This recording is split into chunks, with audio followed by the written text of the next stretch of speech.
சேமிக்கணும்னு நம்ம மனசு வச்சுட்டோன்னா அதை எப்படி வேணாலும் சேமிக்கலாம். ஒவ்வொரு பெண்களும் பார்த்திங்கன்னா அதிகமாக செலவழிக்கக்கூடிய இடம் எதுன்னு பார்த்திங்கன்னா நம்மளோட கிச்சன் தான். ஸோ நம்மளோட சேவிங்ஸை கிச்சன்லேருந்தே ஸ்டார்ட் பண்ணலாம். நம்ம அன்னன்னைக்கு வாங்குகிற மளிகை பொருள்லேருந்தும் காய்கறிலேருந்தும் காசை சேமிக்க முடியும். சின்ன சின்னதாக சேவிங்ஸ் பண்ணுறதுனால நம்மளால் ஒரு அதிகமான அமௌண்ட்டை கண்டிப்பாக நம்ம டேலண்ட்டாக சேவ் பண்ணால் சேமிக்க முடியும். அன்னன்னைக்கு நம்ம கிச்சனை நம்ம நோட் பண்ணிக்கிட்டே இருக்கணும். நோட் பண்ணிகிட்டே இருக்கிறதுனால நம்மளுக்கு எந்த பொருள் வேணும், எந்த பொருள் தேவையில்லை அப்படிங்கிறது எல்லாமே நமக்கு தெரியும். அந்த மாதிரி தெரிகிறதுனால நம்ம அதுலேருந்து நிறைய பணத்தை கண்டிப்பாக நம்மளால் சேவ் பண்ண முடியும்.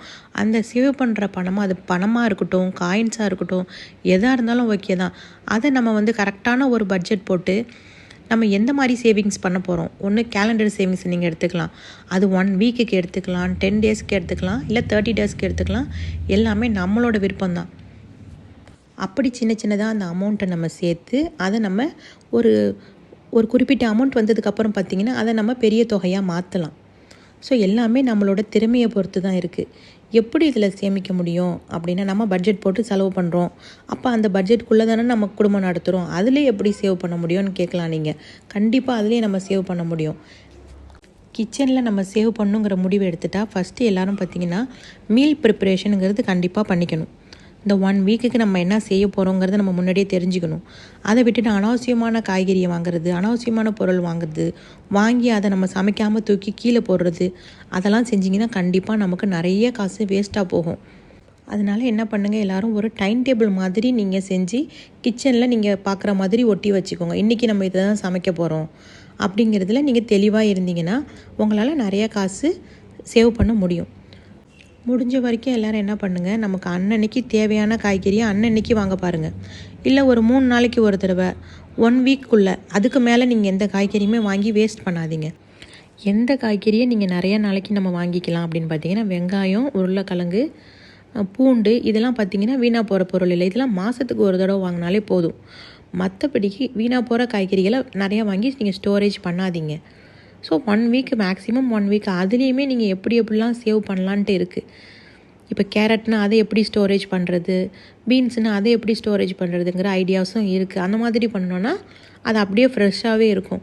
சில பேருக்கு எதுவுமே அப்படியே வாங்கி அந்த ஃப்ரிட்ஜில் இருக்கிற வெஜிடபிள் பேஸ்கெட்டில் போட்டுருவாங்க.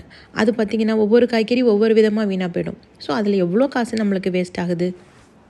நெக்ஸ்ட்டு பார்த்திங்கன்னா மளிகை பொருட்களில் சேவ் பண்ணுறது எப்படின்னா, நம்ம கண்ணுக்கு தெரிகிற மாதிரி ஸ்டோர் பண்ணிக்கோங்க. இந்த மாதிரி பிளாஸ்டிக் கண்டெய்னரில் நீங்கள் ஸ்டோர் பண்ணிக்கிட்டிங்கன்னா எந்த பொருள் இருக்குது, எந்த பொருள் இல்லை, இது நமக்கு தேவை, இது தேவையில்லை அப்படிங்கிறது நம்மளுக்கு தெரியும். இப்போ நம்ம பில்லு எழுதுகிறோம் ஜாமான் வாங்குறதுக்கு அப்படின்னா நம்மளுக்கு எது இருக்குது இல்லைங்கிறது ஈஸியாக நம்ம இதில் அண்டர்ஸ்டாண்ட் பண்ணிக்கலாம்.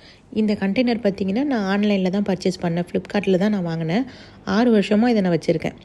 இது 3 அடுக்காக இருந்துச்சு. நான் அதில் ஒரு அடுக்கில் என்னென்னலாம் டேமேஜ் இருக்கோ அதெல்லாம் ரிமூவ் பண்ணிவிட்டு நான் 2 இதாக மாற்றிட்டு நான் யூஸ் பண்ணிகிட்ருக்கேன். இது நம்மளுக்கு எது இருக்குது இல்லைங்கிறத பார்த்துட்டு நம்ம பில் எழுதுறதுக்கு நமக்கு வசதியாக இருக்கும்.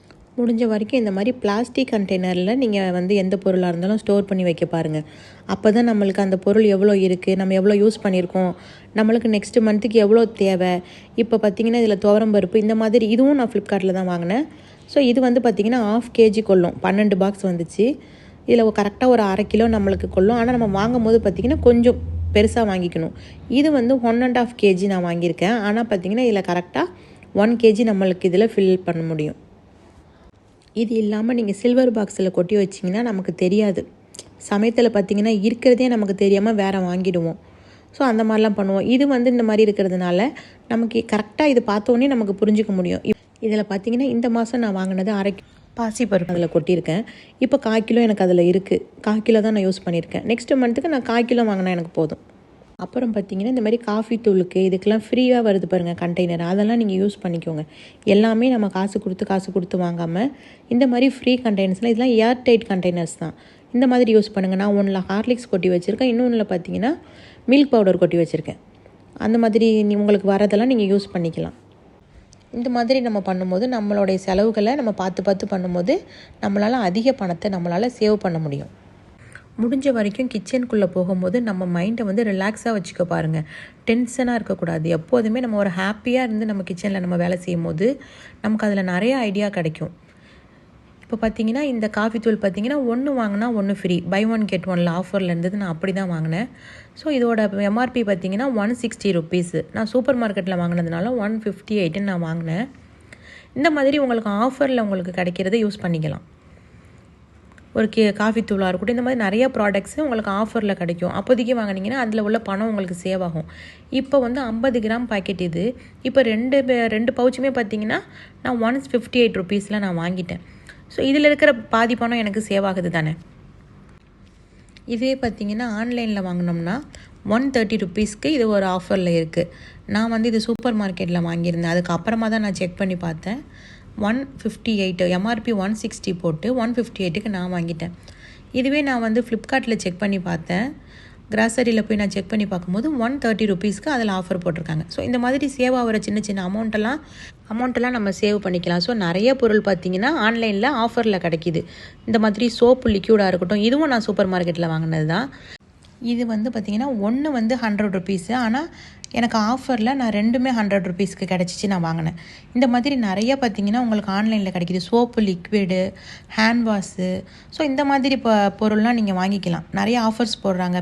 அந்த மாதிரி நம்ம பார்த்து நம்ம வாங்குகிற வீட்டுக்கு தேவையான பொருட்களை நம்ம வாங்கும் போது நமக்கு நிறையா பணம் சேவ் ஆகும். அந்த மாதிரி எந்த இடத்துல உங்களுக்கு காய்கறி சீப்பாக கிடைக்குதுன்னு பார்த்துவாங்க. சில ஊரில் பார்த்திங்கன்னா சந்தை இருக்கும், சில இடத்துல பார்த்திங்கன்னா காய்கறி மண்டி இருக்கும். ஸோ அந்த மாதிரி எங்கே உங்களுக்கு கம்மியாக கிடைக்குதோ அந்த மாதிரி நீங்கள் வாங்கும்போது உங்களுக்கு அதுலேருந்தும் பணம் சேவ் ஆகும். இது வந்து ஒரு காய்கறி மண்டியில் வாங்கினது, அதனால தான் நான் இதை காட்டியிருக்கேன். இது வந்து சாதாரண கடையை விட இது ரொம்ப எனக்கு சீப்பாக தெரிஞ்சிச்சு. ஸோ இந்த அளவுக்குலாம் நான்லாம் வந்து எங்கள் ஊர்லலாம் வாங்க முடியாது. இப்போ இதுக்கு நான் 100 ரூபா, நான் எங்கள் ஊரில் வாங்குறாருந்தா இது நான் 100 ரூபாய்க்கு வாங்கியிருக்கணும். இப்போ நான் 65 ரூபா வாங்கிட்டேன்னா அந்த பேலன்ஸ் அமௌண்ட் எனக்கு மிச்சம் தானே. ஸோ அந்த மாதிரி இருக்கிற காசெல்லாம் எடுத்து இந்த மாதிரி நான் கிச்சன்லேயே இதை நான் வச்சுருப்பேன். என்னோடய கிச்சனில் இந்த பாக்ஸ் இருக்கும். ஸோ நான் இதெல்லாம் இப்போ காய்கறி வாங்கிட்டு எனக்கு இந்த மாதிரி மிச்சமானுச்சுன்னா அந்த அமௌண்ட்லாம் நான் இதில் சேவ் பண்ணிகிட்டே வருவேன். ஸோ இந்த பாக்ஸில் கொஞ்சம் அமௌண்ட் சேர்ந்த பிறகு நான் எடுத்து உண்டியலில் மாற்றிப்பேன். இது எங்கள் அம்மா வீட்டில் எடுத்த கிளிப். அவங்க வந்து வாங்குகிற ஏதாவது திங்ஸ் வாங்கிட்டு பேலன்ஸ் அமௌண்ட் கொடுக்குறாங்கல்ல, அதெல்லாம் பார்த்திங்கன்னா இந்த மாதிரி ஷெல்ஃபில் போட்டு வச்சுருப்பாங்க. நான் போகும்போதெல்லாம் பார்த்திங்கன்னா அந்த செல்ஃப்லேருந்து எடுத்து அந்த வாளியில் போட்டுட்டு நான் வருவேன். நான் போட்டு வரதே அவங்களுக்கு தெரியாது. ஃபஸ்ட் டைம் போனப்போ போட்டிருந்தேன். இப்போ நெக்ஸ்ட் டைம் போகும்போது பார்க்குறேன் அந்த செல்ஃபில் அவ்வளோ காயின்ஸ் இருந்துச்சு. அதை எல்லாத்தையும் எடுத்து திருப்பி நான் எதாவது சேமிக்கணும், நம்ம மனசு வச்சுட்டோம்னா நம்ம உண்டையில் வச்சு தான் சேமிக்கணும், அது இருந்தால் தான் சேமிக்க முடியும், அப்படிலாம் கிடையாது. நமக்கு நம்ம கையில் எந்த பொருள் இருக்கோ இந்த வாளியில் தான் நான் அங்கே போகும்போதெல்லாம் நான் அதில் பைசா போட்டுகிட்டே வரேன். அதனால் ஒவ்வொருத்தருமே சரி தான், நம்மளோட சேவிங்ஸை நம்மளோட கிச்சன்லேருந்தே தொடங்குவோம்.